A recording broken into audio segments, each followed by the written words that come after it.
वैसे तो कई मामलों में कागज़ों पर भारत दिन दूनी रात चौगनी तरक्की कर रहा है और 21वीं शताब्दी में भारत एक सशक्त देश के रूप में उभर कर सामने आया है। लेकिन अभी भी एक ऐसी चीज़ जो सरकारें चाहकर भी नहीं बदल पा रही हैं या शायद चाहकर ही नहीं बदल रही हैं, वो है भारत की कानून और न्याय प्रणाली में होने वाली देरी।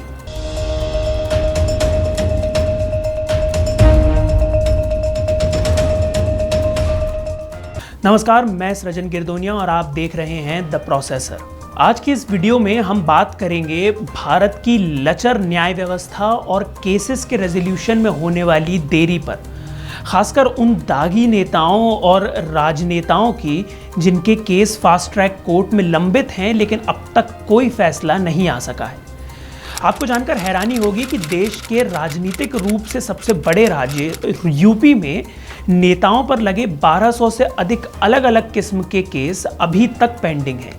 सिर्फ यूपी में ही नहीं बल्कि भारत के कई और राज्यों के एमपी और एमएलएस के केस भी फास्ट ट्रैक कोर्ट में चल रहे हैं। आजम खान और राहुल गांधी के केस के बारे में तो आपने सुना ही होगा। इसके अलावा देश के गृह राज्य मंत्री नीतीश प्रामाणिक और minister of state for ports Shantanu Thakur जैसे कैबिनेट मंत्री भी इस फहरिस्त में शामिल हैं। जस्टिस डिपार्टमेंट द्वारा जारी रिपोर्ट भारत की न्याय प्रणाली की बदहाली को दर्शाती है। देश भर में इस समय 2556 करंट एंड फॉर्मर एमपीज पर मर्डर, एक्सटॉर्शन, किडनैपिंग और रेप जैसे और भी कई सीरियस क्राइम्स लगभग 4500 की संख्या में दर्ज है। ये वो केसेस हैं जो फास्ट ट्रैक कोर्ट के थ्रू क्विकली रिजॉल्व किए जाने थे, लेकिन इसकी स्पीड को देखते हुए लगता है कि यहाँ पर राजनेताओं के दबदबे के आगे फास्ट ट्रैक की गति धीमी हो गई है। सुर्खियों में रहने वाला ये फास्ट ट्रैक कोर्ट केस निपटाने में काफ़ी पीछे रहा है। 5 साल में सिर्फ 6% केसों का ही इस कोर्ट में निपटारा हो पाया है। 2017 में देश में दर्ज सांसदों विधायकों के आपराधिक केस को जल्द निपटाने के लिए 10 फास्ट ट्रैक कोर्ट की स्थापना की गई थी। नेताओं के लिए ये फास्ट ट्रैक कोर्ट क्यों और कैसे बनाए गए, इस पर भी एक नज़र डाल लेते हैं। 2017 में बीजेपी लीडर और सुप्रीम कोर्ट के लॉयर अश्विनी उपाध्याय की याचिका पर सुनवाई करते हुए सुप्रीम कोर्ट ने फास्ट ट्रैक कोर्ट बनाने की सलाह दी थी। उपाध्याय का कहना था कि दागी नेताओं के खिलाफ केस दर्ज रहता है और वे चुनाव लड़ते रहते हैं, लेकिन ऐसे में नेता अपने प्रदेश को रिप्रेजेंट करने के योग्य नहीं है। सुप्रीम कोर्ट की सलाह के बाद मिनिस्ट्री ऑफ लॉ ने 9 राज्यों में 10 फास्ट ट्रैक कोर्ट्स का गठन किया था। कोर्ट ने सरकार को फटकार लगाते हुए कहा था कि नेताओं के मामले को भी फास्ट ट्रैक कोर्ट में सुना जाना चाहिए।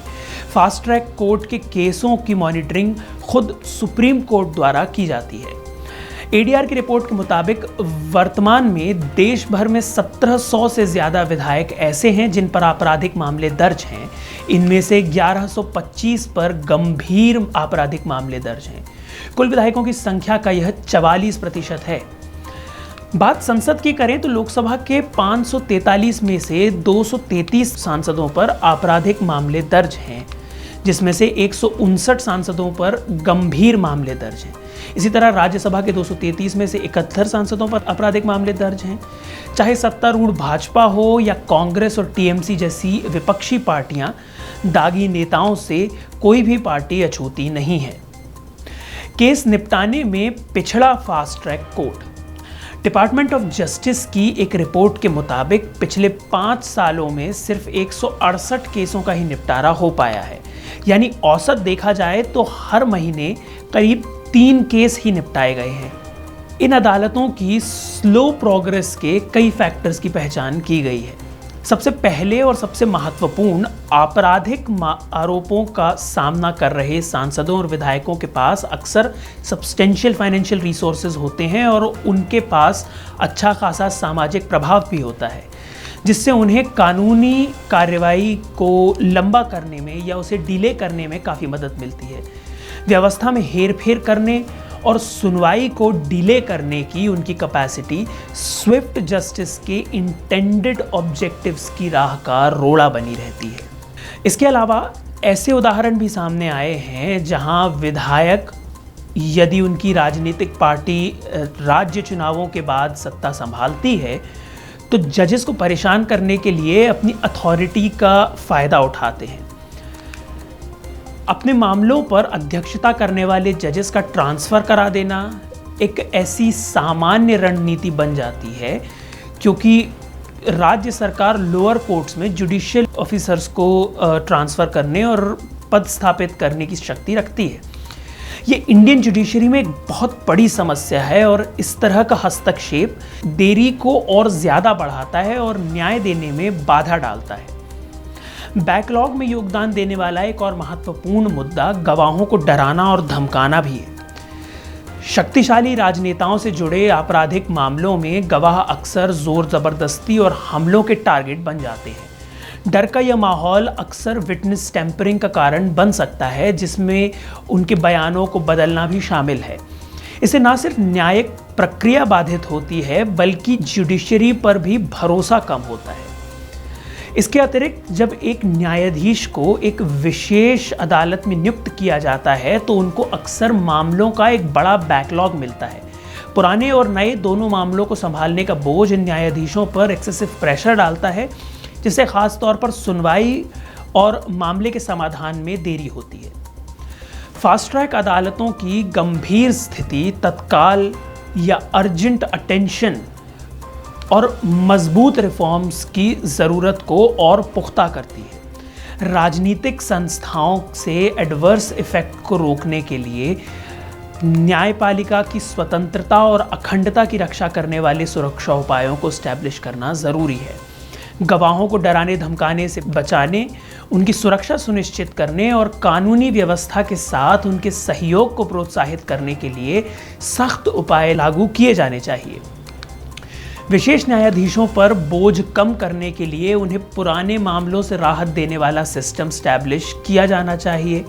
यह उन्हें सांसदों और विधायकों से जुड़े पेंडिंग केसेस पर अपने प्रयासों को केंद्रित करने और कानूनी प्रक्रिया में एफिशिएंसी और स्विफ्टनेस को बढ़ावा देने में मदद करेगा।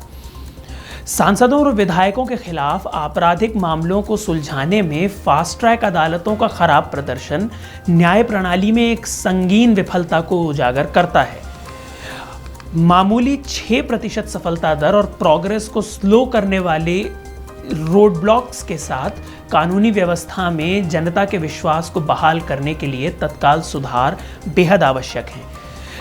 लंबी मुकदमेबाजी, राजनीतिक हस्तक्षेप, गवाह संरक्षण और केस प्रतिबंधन की चुनौतियों का समाधान करके ये अदालतें सभी को उनकी सामाजिक या राजनीतिक स्थिति की परवाह किए बिना त्वरित और निष्पक्ष न्याय देने के अपने इंटेंडेड टारगेट को पुनः प्राप्त कर सकती हैं। Thank you so much for watching. इस मुद्दे पर अपनी राय हमें कमेंट्स में बताएं and I will see you in the next one.